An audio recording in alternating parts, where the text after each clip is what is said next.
हालात ये हो गए हैं कि इस समय ब्रिटिश काल का वो समय याद आ रहा है जब एक साथ 1 लाख भेड़ियों का शिकार किया गया था। सवाल ये भी उठता है कि क्या वन विभाग के पास यही एक इलाज बचा है, शिकार करना। एक रिपोर्ट आपको इसी से जुड़ी दिखाते हैं।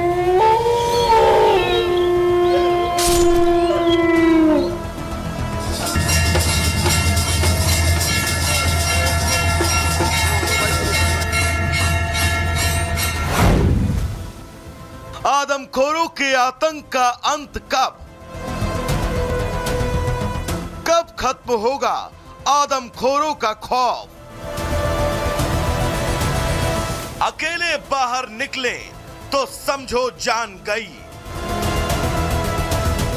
दहशत का पर्याय बन चुके आदमखोर भेड़िए जो हर दिन नई तकनीक, नई जगह, नए शिकार पर हमले करते जा रहे हैं और वन विभाग बस चारों तरफ ड्रोन उड़ाकर अपनी पीठ थपथपाने से नहीं थक रहा।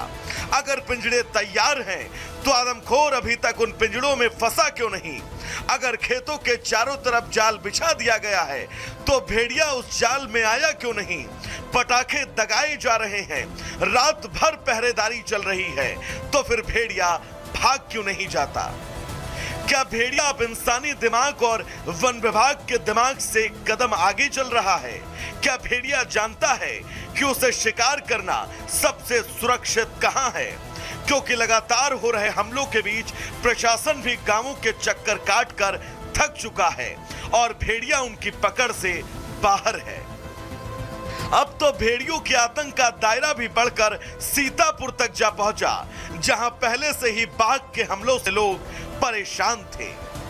इस वक्त बहराइच के लगभग 40 से ज्यादा गांवों में किसी भी गांव वालों के सामने आप माइक लगाएंगे तो वो आपको बस दहशत में ही नजर आएगा। अगर किसी से भी सवाल पूछेंगे तो वो बस पसीना पोंछता नजर आएगा।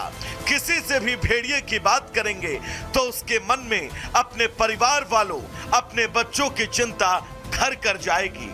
और यही वजह है कि गांव वाले पूरी रात जगकर पहरा दे रहे हैं और भेड़िया अगर बहुवचन का इस्तेमाल करें तो भेड़ियों का झुंड लगातार घात लगाकर बस हमले करता जा रहा है। हमारे साथ कुछ लोग हैं, आप देख सकते हैं ये तालाब की मंदिर है। ये इस बीच बाग में मंदिर है जहां पर लोग गांववासी ग्रामवासी इकट्ठा हुए हैं, माँ को प्रसन्न करने में लगे हैं और वह इसलिए कि माँ प्रसन्न हो और अपना आशीर्वाद दे ताकि इनके घर के जो सदस्य हैं वो आदमखोर खूंखार नरभक्षिये के दांत का निवाला न बने और न ही इनके क्षेत्र के लोग उस खूंखार आदमखोर भेड़िए का शिकार बने।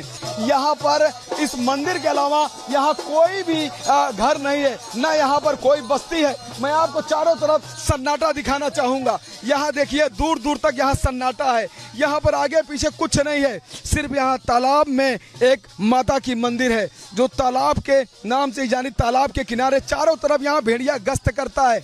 आदमखोर भेड़ियों के अंत का इंतजार करती खौफजदा जनता जो ये सवाल पूछ रही है कि जिन भेड़ियों ने अब तक 10 लोगों की नृशंस हत्या कर दी, उनके मारे जाने का फरमान अब तक क्यों नहीं जारी किया गया?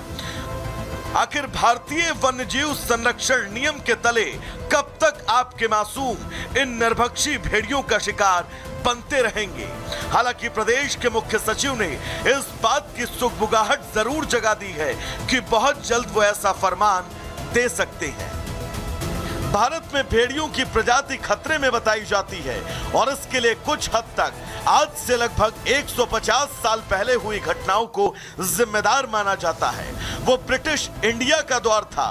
उस वक्त भी भेड़ियों के हमलों की घटनाएं यूपी के इन हिस्सों से लेकर बिहार तक पहुंच गई थी। 1876 में आगरा और अवध के इलाकों में भेड़ियों के हमलों में 721 से ज्यादा लोगों की मौत हुई थी। बदले में 2800 से ज्यादा भेड़ियों को मार दिया गया था। इसी साल बिहार में 185 लोगों की मौत हुई थी, जिसके बाद इस पूरे इलाके से भेड़ियों का सफाई अभियान चलाया गया। उस वक्त भेड़िए के लिए 8 आना इनाम रखा गया। मादा भेड़िए के 12 आना जिसके बाद लोगों ने इनाम के लिए बहुत बड़ी संख्या में भेड़ियों को मौत के घाट उतार दिया। एक अनुमान के मुताबिक 1876 से लेकर 1916 के बीच ब्रिटिश भारत में इनाम के लिए 1 लाख से ज्यादा भेड़ियों को मारा गया। यही वजह रही कि भारत में भेड़ियों की संख्या बहुत कम हो गई। लेकिन एक बार फिर आदमखोर होता भेड़ियों का झुंड और सरकार की सख्ती दोबारा ऐसे किसी फैसले की तरफ हो सकती है, क्योंकि लगातार बढ़ रहे भेड़ियों के आतंक से जनता त्रस्त है। भेड़ियों की संख्या भी अनुमानित नहीं है। भेड़िया कब कहां किसे शिकार बना ले ये कहना मुश्किल है, क्योंकि जब भी कोई जानवर किसी इंसान को मारता है तो वो वहशी कहलाता है और आप अपने बच्चों को वहशियत के मुंह में खुला नहीं छोड़ सकते। Bureau report, Republic Bharat.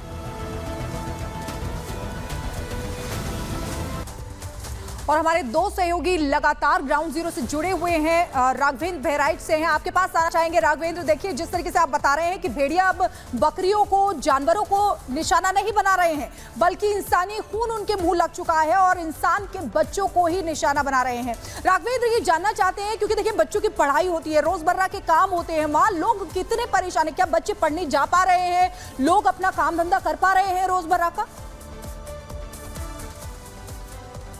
बिल्कुल, देखिए ये जो आपने सवाल उठाया है ये बहुत ही बेसिक सवाल है और इस पर मार्च से ही लोग इसमें उनको तकलीफ आ रही है। जब मार्च से हमला शुरू हुआ, इसी 2024 के जो मार्च से लगभग 6 महीने हो गए। 6 महीने से बच्चे जो हैं ऐसे ही टहल रहे हैं, अपना टाइम पास कर रहे हैं। ना वो जो प्राइमरी सरकारी स्कूल है वहाँ पर पढ़ाई के लिए भी नहीं जा पा रहे हैं, इनको डर लगता है और यहीं बीच में अपने घर वालों के साथ ही रहते हैं। साथ ही जो काम करने वाले लोग हैं खेतों में, वो खेती भी नहीं कर पा रहे हैं। लोग खेतों में काम करते हैं तो रात में सोना चाहते हैं, क्योंकि सुबह फिर उनको काम करना होता है, तो रात में सो भी नहीं पा रहे हैं। जीवन पूरी तरह से अस्त व्यस्त हो गया। लेकिन देखिए सबसे बड़ा सवाल मैं ये दिखाना चाह रहा हूँ कि ये एरिया भेड़ियों के लिए है ये पूरा, लेकिन इस रिस्क जोन में भी बच्चे यहाँ पर अपने बकरियों के साथ टहल रहे हैं। सोचिए अगर कोई भेड़िया आता है और इन बच्चों को अपना निवाला बना के इधर भाग जाता है तो कोई बचाने वाला नहीं है। ये अपनी जान जोखिम में डाल के आखिर यहाँ क्यों? क्योंकि ये गरीब है, इनके पास दूसरा कोई रास्ता नहीं है। ये